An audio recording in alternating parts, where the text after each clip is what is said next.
Hallelujah. കർത്താവെ സ്തോത്രം ചെയ്യുന്നു. ദൈവത്തെ ഇന്ന് ഈ സന്ധ്യയുടെ യാമത്തിലും കർത്താവിനെ ഞങ്ങൾ നന്ദിയോടെ സ്തുതിക്കുന്നു. കർത്താവെ സ്തോത്രം. ഹല്ലേലൂയ.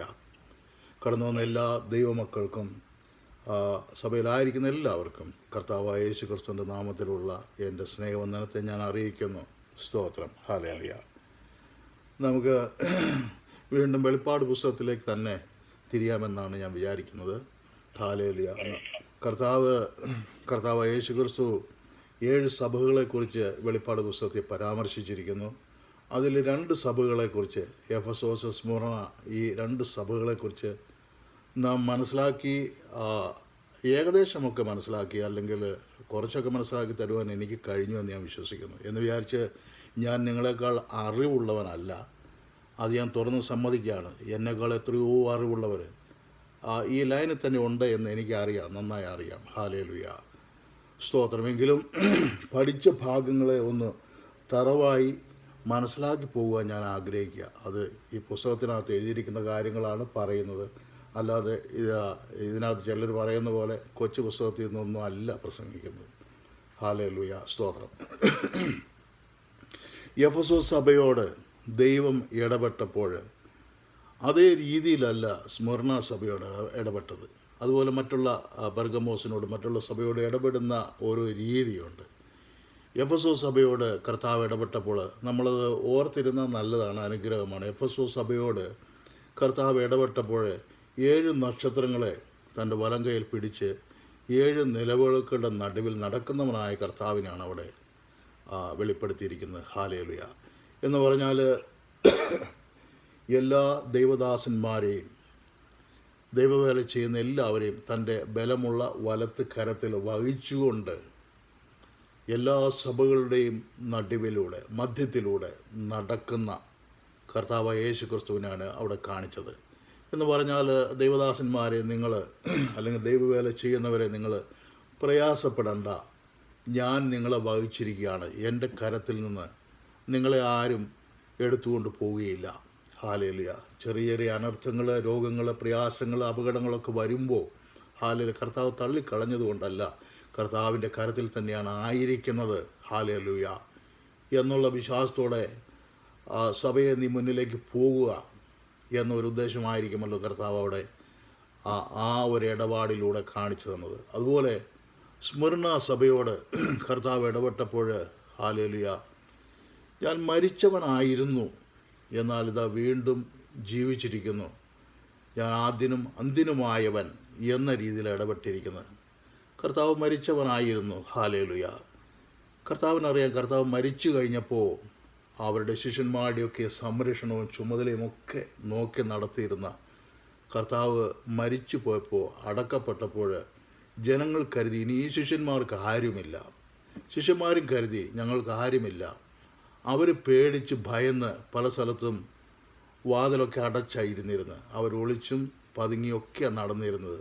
കാരണം യഹൂദന്മാർ, ഈ സഭാ വിരോധികൾ, കർത്താവിൻ്റെ ആ ചിന്താഗതികൾ മനസ്സിലാക്കാൻ കഴിവില്ലാത്തവർ അവരെ ഉപദ്രവിക്കാനുള്ള എല്ലാ സാധ്യതയുണ്ട്. അതുകൊണ്ട് അവർ പേടിച്ച് ഭയന്നൊക്കെ നടന്നിരുന്നത്.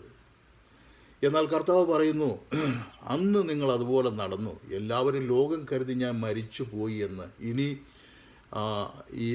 എൻ്റെ സംരക്ഷണം നിങ്ങൾക്കുണ്ടാകില്ല എന്ന് പലരും കരുതി. എന്നാൽ അങ്ങനെയല്ല, ഞാൻ എന്നേക്കുമായി ജീവിച്ചിരിക്കുന്നു, ആദ്യനും അന്തിനുമായവൻ എന്ന രീതിയിലാണ് കർത്താവ് ഇടപെട്ടിരിക്കുന്നത്.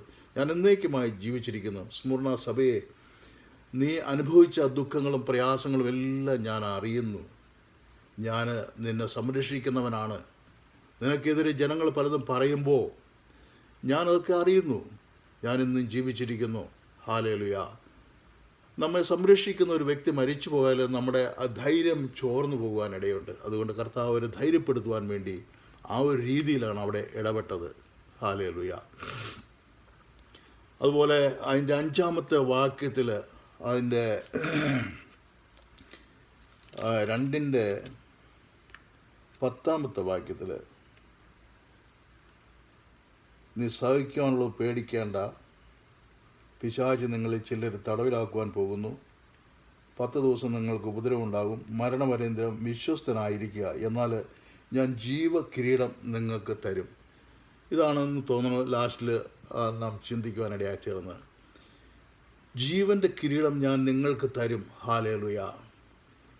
5 കിരീടങ്ങളെക്കുറിച്ച് പുതിയ നിയമപുസ്തകത്തിൽ എഴുതിയിട്ടുണ്ട്.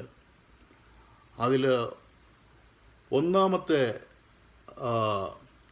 കിരീടം എന്ന് പറയുന്നത് the crown of the life, അല്ലെങ്കിൽ ജീവൻ്റെ കിരീടം. ഹല്ലേലൂയ. ഇത് മാർട്ടിയേഴ്സിനുള്ളതാണ്. അതായത് കർത്താവിന് വേണ്ടി സാക്ഷ്യം നിന്ന് മരിച്ചവർക്ക് വേണ്ടി, രക്തസാക്ഷിയായവർക്ക് വേണ്ടിയുള്ള ഒരു കിരീടമായത് ക്രൗൺ ഓഫ് ലൈഫ് എന്ന് പറയുന്നത്. ജീവകിരീടം, ക്രൗൺ ഓഫ് ലൈഫ്, അത് കർത്താവിന് വേണ്ടി സാക്ഷ്യം നിന്ന് രക്തസാക്ഷിയായവർക്കുള്ള ഒരു കിരീടമാണ്. ഹല്ലേലൂയ. നമുക്ക് യാക്കോബിൻ്റെ പുസ്തകം 1-ാം അധ്യായത്തിൻ്റെ 12 വായിക്കാം. യാക്കോബിൻ്റെ പുസ്തകം 1-ാം അധ്യായത്തിൻ്റെ 12. പരീക്ഷ സഹിക്കുന്ന മനുഷ്യൻ ഭാഗ്യവാൻ, അവൻ കൊള്ളാകുന്നവനായി തെളിഞ്ഞ ശേഷം കർത്താവ് തന്നെ സ്നേഹിക്കുന്നവർക്ക് വാഗ്ദത്തം ചെയ്ത് ജീവകിരീടം പ്രാപിക്കും. ഹല്ലേലൂയ. പരീക്ഷ സഹിക്കുന്ന മനുഷ്യൻ ഭാഗ്യവാൻ, അവൻ കൊള്ളാകുന്നവനായി തികഞ്ഞ ശേഷം കർത്താവ് അവന് കൊടുക്കുന്ന ജീവകിരീടം പ്രാപിക്കും. ഹല്ലേലൂയ. അപ്പോൾ ജീവിതത്തിൽ കർത്താവിനെ സ്നേഹിച്ച് ജീവിക്കുന്നവർക്ക് ഒരുപാട് പരീക്ഷകളും പീഡനങ്ങളും ക്രൂരതകളും എല്ലാം ഉണ്ടാകും. ഹല്ലേലൂയ. മരിക്കേണ്ടതായി ചിലപ്പോൾ വരും, തല്ലിക്കൊന്നു എന്ന് വരും. കർത്താവിന് വേണ്ടി നിൽക്കുമ്പോൾ മനുഷ്യർ നമ്മെ തല്ലിക്കൊന്നു എന്ന് വരും. ഹല്ലേലൂയ. അത്തരത്തിലുള്ള പരീക്ഷ സഹിച്ചിട്ടുള്ളവർക്ക് കർത്താവ് കൊടുക്കുന്ന കിരീടമാണ് ജീവൻ്റെ കിരീടം. ഹല്ലേലൂയ. അല്ലെങ്കിൽ ക്രൗൺ ഓഫ് ദ ലൈഫ് എന്ന് പറയുന്നത്. ഹല്ലേലൂയ. പരീക്ഷ സഹിക്കുമ്പോൾ ചിലപ്പോഴൊക്കെ പലതരം രോഗങ്ങളായിരിക്കാം, അപകടങ്ങളായിരിക്കാം കർത്താവിന് വേണ്ടി നിൽക്കുമ്പോൾ. ഇതൊക്കെ സാധാരണ ദൈവവേല ചെയ്യുന്നവർക്ക് സംഭവിച്ചില്ലെങ്കിലേ എന്തെങ്കിലും കുഴപ്പമുണ്ടെന്ന് വിചാരിക്കാൻ പറ്റുകയുള്ളൂ. ഇതൊക്കെ സംഭവിക്കുമ്പോൾ ഹല്ലേലൂയ, കർത്താവിന് വേണ്ടി യഥാർത്ഥത്തിൽ നിൽക്കുന്ന വ്യക്തിക്ക് ഇതൊക്കെ സംഭവിക്കുമ്പോൾ ഹല്ലേലൂയ, നീ കർത്താവിന് വേണ്ടി തന്നെയാണ് നിൽക്കുന്നത് എന്ന് മനസ്സിലാക്കുവാൻ കഴിയും. ഹല്ലേലൂയ.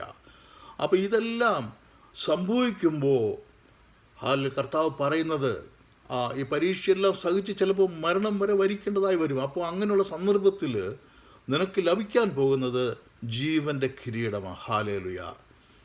ഇനി 2-ാമത്തെ കിരീടത്തെക്കുറിച്ച് പറയുന്നിരിക്കുന്ന ക്രൗൺ ഓഫ് ഗ്ലോറി. ഹല്ലേലൂയ. ഇത് എൽഡേഴ്സിന് അല്ലെങ്കിൽ പാസ്റ്റേഴ്സിനുള്ള ഒരു കിരീടമായത്. ഹല്ലേലൂയ. പാസ്റ്റേഴ്സിന്, ഇടയന്മാർക്ക്, പ്രധാനപ്പെട്ട ഇടയൻ, ശ്രേഷ്ഠ ഇടയന് അവൻ വരുമ്പോൾ കൊടുക്കുന്ന ഒരു കിരീടമായത്. Hallelujah. Crown of the glory. നമുക്ക് 1 പത്രോസ് 5:3-4 വായിക്കാം. 1 പത്രോസ് 5:3-4. ഉന്മേഷത്തോടെയും ഇടവകളുടെ മേൽ കർത്തൃത്വം നടത്തലായിട്ടല്ല, ആട്ടിൻകൂട്ടത്തിന് മാതൃകളായി തീർന്നും കൊണ്ട് അധ്യക്ഷത ചെയ്യുവീൻ. എന്നാൽ ഇടയശ്രേഷ്ഠൻ പ്രത്യക്ഷനാകുമ്പോൾ നിങ്ങൾ തേജസ്സിന്റെ വാടാത്ത കിരീടം പ്രാപിക്കും. ഹല്ലേലൂയ. അപ്പോൾ ഇടയശ്രേഷ്ഠൻ പ്രത്യക്ഷനാകുമ്പോൾ നിങ്ങൾക്ക് തേജസ്സിൻ്റെ വാടാത്ത കിരീടം നിങ്ങൾക്ക് പ്രാപിക്കുവാൻ, നിങ്ങൾക്ക് തരുവാനിടയുണ്ട്. ഹല്ലേലൂയ. ആട്ടിൻകൂട്ടത്തെ മാതൃകളായി തീർത്തുകൊണ്ട് അധ്യക്ഷത ചെയ്യുവിന്. ഹല്ലേലൂയ. ആട്ടിൻകൂട്ടത്തെ നടത്തണം, നന്നായി നടത്തണം. ഹല്ലേലൂയ. അല്ലാതെ ചെന്നായി വരുന്നത് കാണുമ്പോൾ ഇട്ടിട്ട് പോകുന്ന ഒരു ഇടയനെ പോലെ അല്ല ആട്ടിൻകൂട്ടത്തെ നന്നായി നടത്തുന്ന. അതിന് അത്ര എളുപ്പമുള്ള കാര്യമല്ല അത്. ഹല്ലേലൂയ. ശുശ്രൂഷകന്മാർക്ക് അല്ലെങ്കിൽ പാസ്റ്റർമാർക്ക് കൊടുക്കുന്ന ഒരു കിരീടം എന്ന് പറഞ്ഞാൽ, ഒരുപാട് പാസ്റ്റർമാരുണ്ട് ഈ ലോകത്ത്, ലക്ഷക്കണക്കിന് പാസ്റ്റർമാരുണ്ട്. അങ്ങനെയുള്ളവർക്കല്ല അത് കൊടുക്കുന്നത്. ഹല്ലേലൂയ. അത് ആടുകളെ നന്നായി നോക്കുന്ന ഇടയന്മാർക്കുള്ള ഒരു ക്രൗണാണത്. Hallelujah. Crown of glory. Hallelujah. തേജസ്സിൻ്റെ കിരീടം. ഹല്ലേലൂയ. അടുത്തത് ക്രൗൺ ഓഫ് റിജോയ്സിങ്. ഹല്ലേലൂയ. അത് ആത്മാക്കളെ നേടുന്നവർക്ക് കർത്താവ് വെച്ചിരിക്കുന്ന ഒരു കിരീടമാണ്. 3-ാമത്തെ കിരീടം ആത്മാക്കളെ നേടുന്നവർക്കായി കർത്താവ് വെച്ചിരിക്കുന്ന ഒരു കിരീടമാണ് crown of rejoicing. Hallelujah. Soul വിന്നേഴ്സിനുള്ള ഒരു ക്രൗണാണ് അത്. ഹല്ലേലൂയ. 1 തെസ്സലോനിക്കർ 2:19.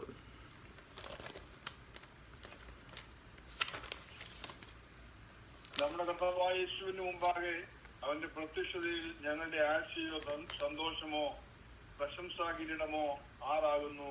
നിങ്ങളും അല്ലയോ? ഹല്ലേലൂയ. ഇവിടെ പൗലോസ് പറയുകയാണ് തെസ്സലോനിക്കരോട്, നമ്മുടെ കർത്താവായ യേശുവിൻ്റെ മുമ്പാകെ അവൻ്റെ പ്രത്യക്ഷതയിൽ ഞങ്ങളുടെ ആശയോ സന്തോഷമോ പ്രശംസ കിരീടമോ ആരാകുന്നു? നിങ്ങളും അല്ലയോ? ഹല്ലേലൂയ. ഞങ്ങൾ നിങ്ങൾക്ക് വേണ്ടി എന്തുമാത്രം കഷ്ടങ്ങൾ സഹിച്ചു. എത്ര വട്ടം കോലിനാൽ അടികൊണ്ടു, ചാട്ടവാറുകൊണ്ട് അടിയേറ്റു, കപ്പൽ ചേർത്തിൽ അകപ്പെട്ടു, ഒരു രാത്രി ഒരു പകല് സമുദ്രത്തിൽ കിടക്കേണ്ടതായി വന്നു. അതുപോലെ കള്ള സഹോദരന്മാരുള്ള ഉപദ്രവമേൽക്കേണ്ടതായി വന്നു. അങ്ങനെ കഷ്ടത കല്ലേറിനാൽ ഹല്ലേലൂയ മരിച്ചു പോയതായിരുന്നു. ഹല്ലേലൂയ. അപ്രകാരമുള്ള ഉപദ്രവങ്ങളെല്ലാം സഹിച്ചത് നിങ്ങൾക്ക് വേണ്ടിയാ. ഹല്ലേലൂയ. പൗലോസ് പറയുന്നു, ഹല്ലേലൂയ, തനിക്ക് ലഭിക്കുവാനുള്ള കിരീടത്തെക്കുറിച്ച് അവിടെ പറയുന്നു, പ്രശംസാ കിരീടമോ അതാണ് ഞങ്ങൾക്ക് ലഭിക്കുന്നത് എന്ന്. പ്രശംസാ കിരീടം അല്ലെങ്കിൽ ക്രൗൺ ഓഫ് റിജോയിസിങ്. ഹല്ലേലൂയ. ഇതൊന്നും അത്ര എളുപ്പത്തിൽ ലഭിക്കുന്നൊന്നുമല്ല. ഒരു സുവിശേഷം പോയി പറഞ്ഞു എന്ന് വിചാരിച്ച് 4 മതിലും അടച്ചു പൂട്ടി AC ഉള്ള ഹോളിലൊക്കെ ഇരുന്ന് സുവിശേഷം അറിയിക്കുന്നവർക്ക് കിട്ടുന്ന ഒന്നല്ല ഇത്. ഹല്ലേലൂയ. നമുക്കിവിടെ മനസ്സിലാക്കാൻ കഴിയുന്ന പൗലോസിനെ പോലെയുള്ളവർ അവർ സഹിച്ച കഷ്ടതയിലൂടെ അവർ നേടിയ ആത്മാക്കൾ മുഖാന്തരം അവർക്ക് ലഭിക്കുന്ന കിരീടമാണ് ക്രൗൺ ഓഫ് റിജോയിസിങ്. ഹല്ലേലൂയ. ഇനി 4ാമത്തെ കിരീടം എന്ന് പറയുന്നത് crown of righteousness. Hallelujah. Hallelujah. കർത്താവിൻ്റെ പ്രത്യക്ഷതയെ സ്നേഹിച്ച് ഇരിക്കുന്നവർക്കുള്ള ഒരു കിരീടമായത്. ഹല്ലേലൂയ. ഹല്ലേലൂയ. നമുക്കതൊന്ന് വായിക്കാം. 2 തിമോത്തി 4:8.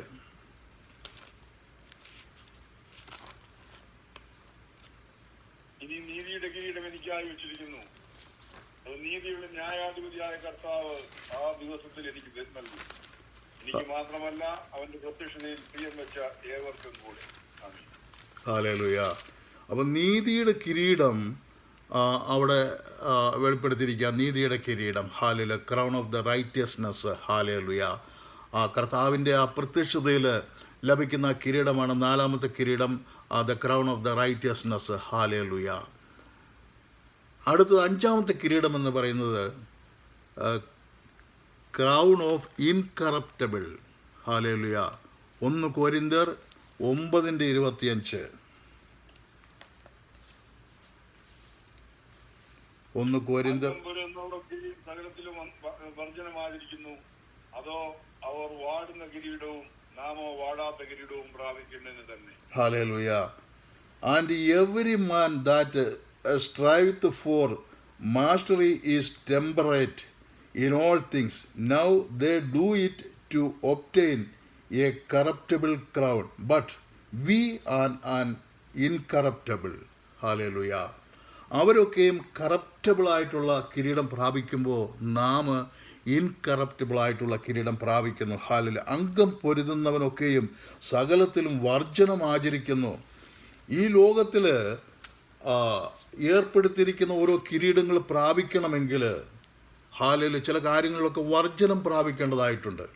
നാം കഴിഞ്ഞ ഇടയ്ക്ക് ഒരു ഒളിമ്പിക് ടെസ്റ്റിൽ വെയ്റ്റ് ലിഫ്റ്റിംഗ് ചെയ്യാൻ പോയ ഒരു ഇന്ത്യയുടെ ഒരു പടയാളി അത് വെയിറ്റ് ഒരല്പം കൂടിപ്പോയതുകൊണ്ട് തോറ്റുപോകാനിടയായി തീർന്നു. ഹല്ലേലൂയ. അപ്പോൾ അതിൽ ആ വെയ്റ്റ് ലിഫ്റ്റിങ്ങിൽ വർജനം പ്രാപിക്കണമായിരുന്നു. വെയിറ്റ് കൃത്യമായിട്ട് ലിമിറ്റ് ചെയ്യണമായിരുന്നു. അത് സാധിക്കാതിരുന്നത് കൊണ്ട് അവരുടെ കിരീടം അവർക്ക് നഷ്ടപ്പെടുവാൻ ഇടയായി തീർന്നു. ഹല്ലേലൂയ. എന്നാൽ അതുപോലെ ഓട്ടത്തിലും ചാട്ടത്തിലും ലോങ് ജമ്പിലും ഒക്കെയും അതിൻ്റേതായ ചില വർജനങ്ങളുണ്ട്. അത് വർജിക്കുന്നവർക്ക് മാത്രമേ അവർക്ക് ചില പരിശീലനങ്ങളുണ്ട്. ആ പരിശീലനങ്ങളൊക്കെ നേടിയാൽ മാത്രമേ അവർക്ക് ആ കിരീടം പ്രാപിക്കാനൊക്കെയുള്ളൂ. എന്നാൽ അവർ ആ നേടുന്ന കിരീടം അത് വാടുന്ന കിരീടമാണ്. അത് കുറച്ച് കഴിയുമ്പോൾ അത് പോകും, നഷ്ടപ്പെട്ടു പോകും. എന്നാൽ നാം പ്രാപിക്കുന്ന കിരീടം ഇൻകറപ്റ്റബിൾ കിരീടമാണ്. അതൊരിക്കലും നഷ്ടപ്പെടാത്ത ഇൻകറപ്റ്റബിളായിട്ടുള്ള കിരീടമാണ്. അപ്പോൾ ഈ 5 കിരീടങ്ങളാണ് പുതിയ നിയമത്തിൽ പറഞ്ഞിരിക്കുന്നത്. ഒന്ന് ക്രൗൺ ഓഫ് ദ ലൈഫ്, രണ്ടാമത്തത് crown of the glory, hallelujah, മൂന്നാമത്തത് ക്രൗൺ ഓഫ് റിജോയിസിങ്, നാലാമത്തത് ക്രൗൺ ഓഫ് ദ റൈറ്റിയസ്നെസ്, അഞ്ചാമത്തത് ക്രൗൺ ഓഫ് ഇൻകറപ്റ്റബിൾ, ഹല്ലേലൂയ. ഇങ്ങനെ ഈ 5 കിരീടങ്ങളാണ് പുതിയ നിയമത്തിൽ പരാമർശിച്ചിട്ടുള്ളത്, ഹല്ലേലൂയ. ഇത് നേടുന്നവൻ ഭാഗ്യവാനാ, ഹല്ലേലൂയ. അത് 5 മേഖലകളിലായതുകൊണ്ട് ഒരു വ്യക്തിക്ക് തന്നെ ഈ 5 കിരീടവും പ്രാപിക്കുവാൻ കഴിയും, ഹല്ലേലൂയ. നാം തിരുവചനത്തിലൂടെ കടന്നു പോകുമ്പോൾ നാം അതിനകത്ത് എഴുതിയിരിക്കുന്ന ആ കഥാപാത്രങ്ങൾക്ക് അല്ലെങ്കിൽ അതിലെ വിശുദ്ധന്മാർക്ക് എത്ര കിരീടം പ്രാപിക്കാൻ കഴിയുമെന്ന് നമുക്ക് അവരുടെ ചരിത്രങ്ങളൊക്കെ ഒന്ന് വായിക്കുമ്പോൾ നമുക്ക് മനസ്സിലാക്കുവാൻ കഴിയും, ഹല്ലേലൂയ. നമുക്ക്, ഹല്ലേലൂയ, ഇതിലേത് കിരീടമാണ് നമുക്ക് പ്രാപിക്കാൻ കഴിയുന്നത്? ഇതെല്ലാം നമുക്ക് പ്രാപിക്കുവാൻ കഴിയും, ഹല്ലേലൂയ. ഇതിലെ ഏതെങ്കിലും ഒരു കിരീടമെങ്കിലും നമുക്ക് പ്രാപിക്കണമേ എന്ന് നമുക്ക് ദൈവത്തോട് പ്രാർത്ഥിക്കാം. ദൈവം നമുക്ക് ആ കിരീടം നൽകട്ടെ, ഹല്ലേലൂയ. ഇനി വെളിപ്പാട് പുസ്തകത്തിൻ്റെ 2-ാം അധ്യായത്തിൻ്റെ 12 മുതൽ 17 വരെയുള്ള വാക്യം ഒന്ന് വായിക്കാം. പെർഗമോസിലെ സഭയുടെ ദൂതന് എഴുതുക, മൂർച്ചയേറിയ ഇരുവായ്ത്തലയുള്ളവൻ അല്ലി ചെയ്യുന്നത്, നീ എവിടെ പാർക്കുന്നുവെന്നും അത് സാത്താന്റെ സിംഹാസനമുള്ളയിടുമെന്ന് ഞാൻ അറിയുന്നു. നീ എന്റെ നാമം മുറുകെ പിടിച്ചിരിക്കുന്നു. ഞങ്ങളുടെ ഇടയിൽ സാത്താൻ പാർക്കുന്നിടത്ത് തന്നെ എന്റെ സാക്ഷിയും വിശ്വസനുമായ അന്തിപ്പാസിനെ കൊന്ന കാലത്ത് പോലും നീ എങ്കിലുള്ള വിശ്വാസം നിഷേധിച്ചിട്ടില്ല. എങ്കിലും നിന്നെക്കുറിച്ച് കുറഞ്ഞ ഒരു കുറ്റം പറവാനുണ്ട്. ഇസ്രായേൽ മക്കൾ വിഗ്രഹാർപ്പിതം തിന്നേണ്ടതിനും ദുർനടപ്പ് ആചരിക്കേണ്ടതിനും അവരുടെ മുമ്പിൽ ഇടർച്ച വയ്പാൻ ബാലാക്കിന് ഉപദേശിച്ചു കൊടുത്ത ബിലയാമിന്റെ ഉപദേശം പിടിച്ചിരിക്കുന്നവർ അവിടെ നിനക്കുണ്ട്. അതുവണ്ണം നിക്കോലാവിയരുടെ ഉപദേശം കൈക്കൊള്ളുന്നവൻ നിനക്കുമുണ്ട്. ആകയാൽ മാനസാന്തരപ്പെടുക, അല്ലാഞ്ഞാൽ ഞാൻ വേഗത്തിൽ വന്ന് എന്റെ വായിലെ വാളുകൊണ്ട് അവരോട് പോരാടും. ആത്മാവ് സഭകളോട് പറയുന്ന എന്തെന്ന് ചെവിയുള്ളവൻ കേൾക്കട്ടെ. ജയിക്കുന്നവന് ഞാൻ മറിഞ്ഞിരിക്കുന്ന മന്ന കൊടുക്കും. ഞാൻ അവന് വെള്ളക്കല്ലും ലഭിക്കുന്നതിനല്ലാതെ ആരും അറിയാത്തതും ആ കല്ലിന്മേൽ എഴുതിയിരിക്കുന്നതുമായ പുതിയ പേരും കൊടുക്കും. ഹല്ലേലൂയ, സ്തോത്രം. താങ്ക് യു കുഞ്ഞാച്ച, ദൈവം അനുഗ്രഹിക്കട്ടെ. ഹല്ലേലൂയ, സ്തോത്രം. അപ്പോൾ ഇവിടെ 3-ാമത്തെ സഭയെക്കുറിച്ച് പരാമർശിച്ചിരിക്കുന്ന പെർഗമോസ് സഭയെക്കുറിച്ച് പരാമർശിച്ചിരിക്കുന്നത്. പെർഗമോസ് സഭയോട് പറഞ്ഞിരിക്കുന്നത്, ഹല്ലേലൂയ, ഇരുവായ്ത്തലയുള്ള മൂർച്ചയേറിയ ഇരുവായ്ത്തല വാളുള്ളവൻ അരുളി ചെയ്യുന്നത്, മൂർച്ചയേറിയ ഇരുവായ്ത്തല വാളുള്ളവൻ അരുളി ചെയ്യുന്നത് എന്നാണ് പറഞ്ഞിരിക്കുന്നത്. അപ്പോൾ നമുക്ക് അതിനകത്തു നിന്ന് മനസ്സിലാക്കാം, മൂർച്ചയേറിയ ഇരുവായ്ത്തലയുള്ള വാളുള്ളവൻ അരുളി ചെയ്യുന്നത് ഒരു ശിക്ഷയുടെ ഒരു സൂചനയാണ് അവിടെ കാണുന്നത്. കാരണം ഇവിടെ നമ്മൾ കണ്ട മറ്റ് 2 സഭകളിലും അത്രയ്ക്ക് വലിയൊരു കുറ്റം പറയത്തക്ക രീതിയിലൊന്നും കണ്ടില്ല. എന്നാൽ ഈ 3-ാമത്തെ സഭയായ പെർഗമോസിൽ ചില പ്രശ്നങ്ങളുണ്ട്. ഒന്നാമത്തെ കാര്യം, അവർ ബാലിൻ്റെ ഉപദേശം കൈക്കൊള്ളുന്നവരാണ്. ബിലയാമിൻ്റെ ഉപദേശം കൈക്കൊള്ളുന്നവരായിരുന്നു. ബിലയാമിൻ്റെ ഉപദേശം എന്താണെന്ന് നമുക്കറിയാം. അത് സംഖ്യാപുസ്തകത്തിനകത്ത് എഴുതിയിട്ടുണ്ടല്ലോ, ഹല്ലേലൂയ. അതുപോലെ നിക്കലോവരുടെ ഉപദേശവും അവരുടെ സഭയ്ക്കകത്തുണ്ടായിരുന്നു. നിക്കലോവരുടെ ഉപദേശം അവരൊരു ഹെറിറ്റിക്കൽ ഉപദേശം കൊടുക്കുന്നവരായിരുന്നു, ദുരുപദേശം കൊടുക്കുന്നവരായിരുന്നു. അതെല്ലാം കൈക്കൊള്ളുന്ന അനേകർ ഈ സഭയിൽ ഉണ്ടായിരുന്നു, ഹല്ലേലൂയ. നമുക്ക് അന്നത്തെ കാലത്ത് ഒരു ചിന്താഗതി എന്താണെന്ന് നമുക്കൊന്ന് ചിന്തിച്ച് നോക്കാം. നമ്മൾ അങ്ങനെ ചിന്തിക്കുമ്പോൾ നമുക്ക് മനസ്സിലാക്കാൻ കഴിയുന്നത്, ഏതാണ്ട് ഒരു 300 BC 300 ആ കാലഘട്ടത്തിൽ, 400 350 ആ കാലഘട്ടത്തിലൊക്കെയും ഗ്രീക്കിൻ്റെ സംസ്കാരം കണ്ടമാനം പെരുകിയിരുന്ന ഒരു സമയമായിരുന്നു അത്, ഹല്ലേലൂയ. നമുക്കറിയാം, അലക്സാണ്ടർ ചക്രവർത്തി ആ സമയത്ത് ആ ലോകത്തിൻ്റെ എല്ലാം എംപററായി വന്നു കഴിഞ്ഞപ്പോൾ ലോകത്തെല്ലാം ആ ഗ്രീക്ക് ഭാഷ പഠിപ്പിക്കുവാനും അവർ, ഹല്ലേലൂയ, ആ ഗ്രീക്ക് സംസ്കാരം ഉൾക്കൊള്ളിക്കുവാനും ശ്രമിച്ചിരുന്നു. അങ്ങനെ ഗ്രീക്ക് സംസ്കാരം വലിയ ഗ്രന്ഥകാരന്മാർ, ഹോമർ, അതുപോലെ സോക്രട്ടീസ്, അതുപോലെ ചിലരൊക്കെ ഉണ്ടായിരുന്നല്ലോ, ഹല്ലേലൂയ.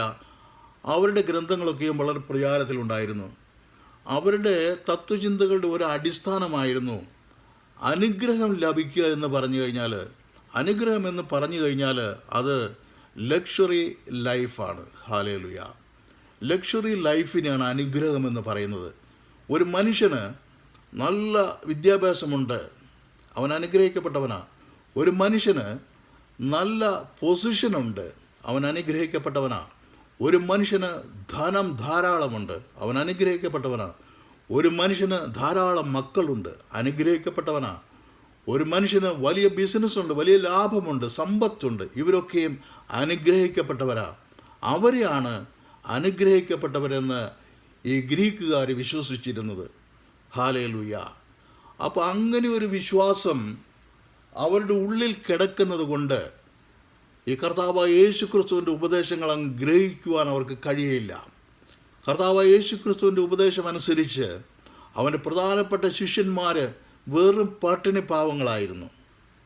വെള്ളിയും പൊന്നും ഒന്നും എനിക്കില്ല എന്ന് അപ്പോസ്തലനായ പത്രോസും യോഹന്നാനും വിളിച്ചു പറയുവാനിടയായിരുന്നു. അതുപോലെ മറ്റുള്ള ശിഷ്യന്മാരൊക്കെയും, നമുക്കറിയാം പൗലോസ്, അവൻ ആ ദൈവവേല ചെയ്യാൻ തുടങ്ങിയപ്പോൾ വളരെ ദരിദ്രനായി തീർന്നു.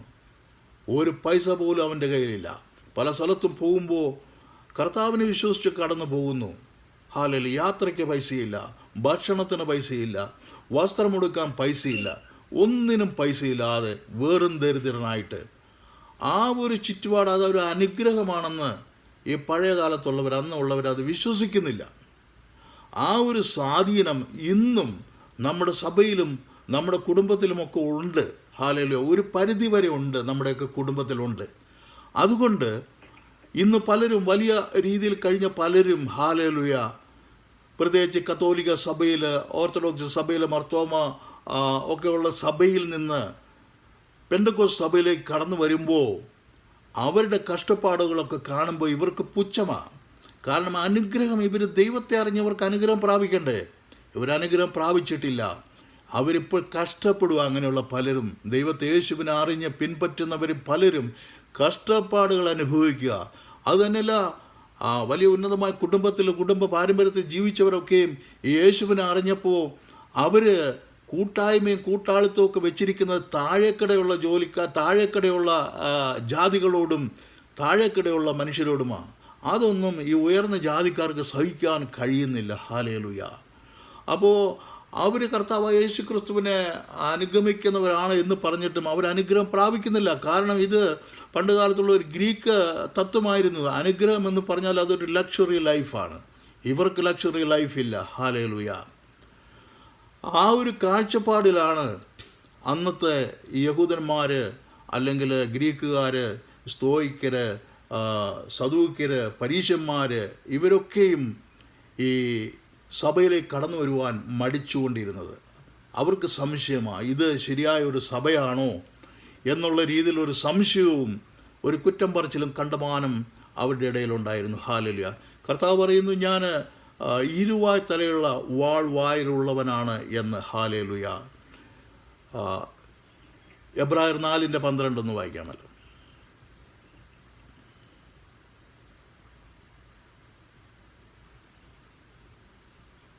ദൈവത്തിന്റെ വചനം ജീവനും ചൈതന്യവും ഉള്ളതായി ഇരുവായത്തിലുള്ള ഏത് വാളിനേക്കാളും മൂർച്ചയേറിയതും പ്രാണനെയും ആത്മാവിനെയും സന്ധിമജ്ജകളെയും വേർപിടിക്കും വരെ തുളച്ചു ചെല്ലുന്നതും ഹൃദയത്തിലെ ചിന്തനങ്ങളെയും ഭാവങ്ങളെയും വിവേചിക്കുന്നതും ആകുന്നു. ഹല്ലേലൂയ.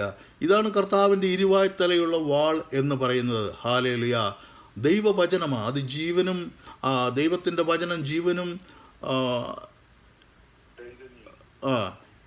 അത് ഇരുവായ്ത്തലയുള്ള മൂർച്ചയേറിയതും പ്രാണനെയും ആത്മാവിനെയും സന്ധിമജ്ജകളെയും തുളച്ച് ചെല്ലുന്നതുമാണ്. ഹല്ലേലൂയ. അപ്പോൾ കർത്താവിൻ്റെ ഇരുവായ്ത്തലയുള്ള വാൾ എന്ന് പറയുന്നത് ഇതാണ്. ഹല്ലേലൂയ. അതായത് കർത്താവിനെ എതിർക്കുന്നവരെ നീക്കുക, അല്ലെങ്കിൽ കള വെട്ടിക്കളയുവാൻ ആ വാളിൻ്റെ ഒരു വശം ഉപയോഗിക്കും. മറ്റൊരു വശം കൊണ്ട് നീതിമാന്മാർ, അതായത് ഗോതമ്പ് വിളയുമ്പോൾ അതിൻ്റെ കതിരെല്ലാം വെട്ടി വേർപ്പെടുത്തുവാൻ ഉപയോഗിക്കുന്നതാണ് ഒരു വായ്ത്തല. മറ്റേ വായ്ത്തല അത് കള പറിച്ചു കൂട്ടാൻ വേണ്ടിയുള്ളതാണ്. ഹല്ലേലൂയ. അതൊരു ഉദാഹരണം ഞാൻ പറയുവാണെങ്കിൽ, നമ്മൾ ഇവിടെയൊക്കെ ചെറിയ കൃഷിയൊക്കെ ചെയ്യുന്നവരാണല്ലോ. നമ്മൾ പച്ചക്കറിയൊക്കെ നടുന്നുണ്ടല്ലോ. ഹല്ലേലൂയ. നമ്മളിവിടെ ഒരു ഫ്രൂട്ട്സിൻ്റെ, ഏതെങ്കിലും ഒരു ഫ്രൂട്ട്സിൻ്റെ ഒരു മരം നമ്മൾ കുഴിച്ചിടണമെങ്കിൽ അത് മേടിച്ചുകൊണ്ട് വന്നു നമ്മൾ ഒരു തൂമ്പ കൊണ്ട് കിളയ്ക്കും. തൂമ്പ കൊണ്ട് കിളച്ച് കുറേ അങ്ങ് താഴ്ന്നു ചെല്ലുമ്പോൾ, പ്രത്യേകിച്ച് ഇവിടുത്തെ മണ്ണ് നല്ല കട്ടിയുള്ളതും അതിനടി കല്ലുകളൊക്കെ ഉള്ളതാണ്. ഹല്ലേലൂയ. അപ്പോൾ ഈ തൂമ്പ കൊണ്ട് കിളച്ച് ചെല്ലുമ്പോൾ ആ കല്ലുള്ള ഭാഗം, കട്ടിയുള്ള ഭാഗം നമുക്ക് പൊട്ടിക്കുവാൻ കഴിയില്ല. അതിനു വേണ്ടി അതിൻ്റെ അതിൻ്റെ മറ്റേ തലയ്ക്കൽ പിക്കാക്സ് പോലുള്ള ഭാഗമുണ്ട്. അത് നമ്മൾ ആ പിക്കാക്സ് പോലുള്ള ഭാഗങ്ങൾ ഉപയോഗിച്ച് ആ പാറയെല്ലാം പൊട്ടിച്ച് കുഴിയെടുക്കുവാനിടയായി തീരും. ഹല്ലേലൂയ. അപ്പോൾ ഇരുവായ് തലയുള്ള ആ തൂമ്പ കൊണ്ട് ഒരു വശം കൊണ്ട് നമ്മൾ കുഴി കുഴിക്കുകയും കുഴി കുഴിച്ച് ചെല്ലുമ്പോൾ കട്ടിയുള്ള ഭാഗങ്ങൾ കാണുമ്പോൾ നമ്മൾ പിക്കാക്സ് പോലുള്ള ഭാഗങ്ങൾ കൊണ്ട് നമ്മൾ വീണ്ടും താഴ്ത്തുവാനും ഇടയായി തീരും. ഹല്ലേലൂയ. അപ്പോൾ അതാണ് ഇരുവായ് തലയുള്ള വാൾ. ഹല്ലേലൂയ. കർത്താവ് ഒരു വശം കൊണ്ട് ദുഷ്ടനെ നീക്കുവാനും മറ്റൊരു വശം കൊണ്ട് ഹല്ലേലൂയ വിളഞ്ഞ കതിര് ശേഖരിക്കുവാനും, നമ്മെ ശേഖരിക്കുവാനും വേണ്ടി, വിശുദ്ധന്മാരെ ശേഖരിക്കുവാൻ വേണ്ടിയാണ് കർത്താവ് അത് ഉപയോഗിക്കുന്ന ഇരുവായ് തലയുള്ള വാള്.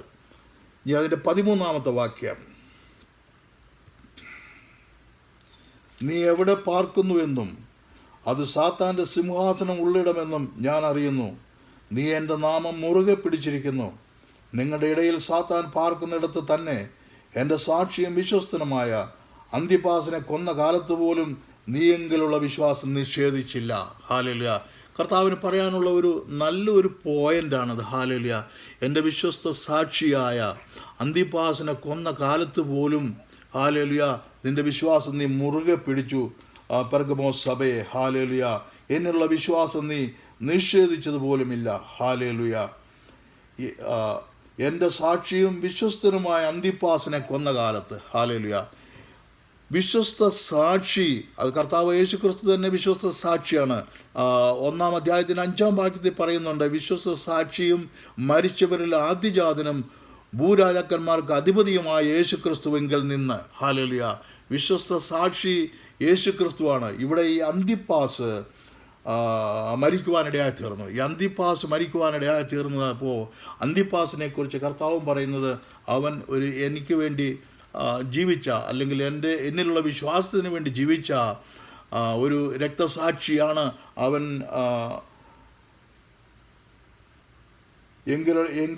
എന്നിലുള്ള വിശ്വാസത്തെ കാത്തുകൊണ്ട് എൻ്റെ വിശ്വസ്ത സാക്ഷിയാണ്, വിശ്വസ്തനമായ അന്തിപ്പാസ് എൻ്റെ വിശ്വസ്ത സാക്ഷിയാണ് എന്ന് കർത്താവോടെ പ്രസ്താവിക്കുക. ഹല്ലേലൂയ. അന്തിപ്പാസ് ഒരുപക്ഷെ ആ പെർഗമോസ് സഭയുടെ ഒരു ബിഷപ്പായിരുന്നിരിക്കാം, അല്ലെങ്കിൽ അതിൻ്റെ പ്രധാനപ്പെട്ട ഒരു ദൂതനായിരിക്കാം. ഹല്ലേലൂയ. നമ്മൾ അന്തിപ്പാസിനെ കുറിച്ച് കൂടുതലൊന്നും കേട്ടിട്ടില്ല. ഹല്ലേലൂയ. എന്നാൽ ചില ഹിസ്റ്റോറിക്കൽ ബുക്കുകളിലൊക്കെ അന്തിപ്പാസിനെ കുറിച്ച് പറഞ്ഞിരിക്കുന്നത്, അന്തിപ്പാസിനെ കൊന്ന കാര്യത്തെക്കുറിച്ച് പറഞ്ഞിരിക്കുന്നത്, അന്നത്തെ ഈ ഹെറിറ്റിക്കലായിട്ടുള്ള ഈ ദുരുപദേശക്കാർ അന്തിപ്പാസിനെ പിടിച്ചുകൊണ്ട് പോയിട്ട് ഹല്ലേലൂയ ചക്രവർത്തി ആരാധനയ്ക്ക് നിർബന്ധിക്കുവാനിടയായി തീർന്നു.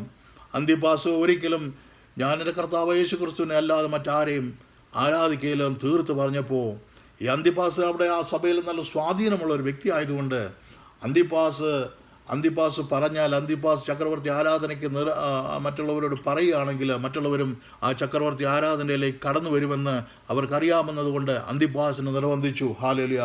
ഒടുവിൽ ഈ അന്തിപ്പാസിനെ അവർ ബലി കഴിക്കുവാനിടയായി തീർന്നു. എങ്ങനെയാണെന്ന് വെച്ചാൽ, അവരൊരു വലിയ ബുള്ളിനെ ബ്രാസ് കൊണ്ടൊരു ബുള്ളുണ്ടാക്കിയിട്ട് ആ ബുള്ളിനകത്ത് ഈ അന്തിപ്പാസിനെ ഇട്ടു. അതിൻ്റെ അടിയിൽ കൽക്കരി ഇട്ട് ചൂടാക്കുന്ന ഒരു സംവിധാനം ഉണ്ടായിരുന്നു. ഹല്ലേലൂയ. അവർ ബലി കൊടുക്കുമ്പോൾ ഇങ്ങനെയാണ് അവർ ബലി കഴിക്കുന്ന. അവർ ജാതികൾക്കൊക്കെ ദേവന്മാർക്കൊക്കെ ബലി കൊടുക്കുന്ന അങ്ങനെയാണ്. അവരുടെ ക്ഷേത്രങ്ങളിലൊക്കെ ഉള്ള ഒരു വലിയ ഒരു ബുള്ള് പോലെ ഒരു വലിയ കാളയെ ബ്രാസ് കൊണ്ടുണ്ടാക്കിയിട്ട് അതിൻ്റെ അകത്തേക്ക് ഈ ബലി കൊടുക്കുന്ന ആളെ കിടത്തിയിട്ട് അതിനടിയിൽ കൽക്കരി ഇട്ട് ചൂടാക്കും. ഹല്ലേലൂയ. ഇത് കൽക്കരി പതുക്കെ ചൂട് പിടിച്ച് വരുമ്പോൾ ബ്രാസല്ലേ അത് ഇരട്ടിയായിട്ട് ചൂട് പിടിക്കും അതിന്. ഹല്ലേലൂയ.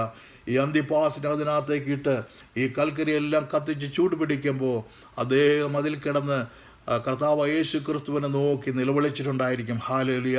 ഒരുപക്ഷെ അദ്ദേഹത്തിന് ലഭിച്ച ദൈവകൃപ കൊണ്ട് താൻ അനുഭവിക്കുന്ന കഷ്ടതയുടെ ആ പ്രയാസങ്ങൾ, ആ ഭാരങ്ങളൊന്നും അദ്ദേഹം അറിഞ്ഞിട്ടുണ്ടാവുകയില്ലായിരിക്കാം എന്ന് വിശ്വസിക്കാം. ഹല്ലേലൂയ. ഹല്ലേലൂയ. ദാനിയേലിൻ്റെ പുസ്തകം 3:17-18 അവിടെ നാം കാണുന്നുണ്ട്, തീച്ചൂള ഉണ്ടാക്കിയിട്ട് അവരെ തീച്ചൂളയിലേക്ക് എറിയേണ്ട സന്ദർഭം വന്നപ്പോൾ പോലും അവർ പറഞ്ഞ കാര്യമുണ്ട്, രാജാവ് ഞങ്ങളെ തീച്ചൂളയിൽ എറിഞ്ഞാൽ, തീച്ചൂളയിൽ ഞങ്ങളെ രക്ഷിക്കുവാൻ ഞങ്ങളുടെ കർത്താവ് വന്നാലും വന്നില്ലെങ്കിലും ഞങ്ങളുടെ കർത്താവായ ഞങ്ങളുടെ ദൈവത്തെ അല്ലാതെ ഞങ്ങൾ മറ്റാരെയും ആരാധിക്കയില്ല എന്ന് പറയുവാനിടയായി തീർന്നു. അത് പറയുവാനുള്ള ഒരു ദൈവകൃപ അവരുടെ മേൽ വ്യാപരിച്ചിരുന്നു. ഹല്ലേലൂയ, സ്തോത്രം. 8:40 ആയതുകൊണ്ട് നമുക്ക് ബാക്കി ഭാഗങ്ങൾ അടുത്ത പ്രാവശ്യം പറയാം. ഞാൻ നിർത്തിയാണ്. ഈ വചനങ്ങളാൽ ദൈവം നമ്മളെ അനുഗ്രഹിക്കട്ടെ.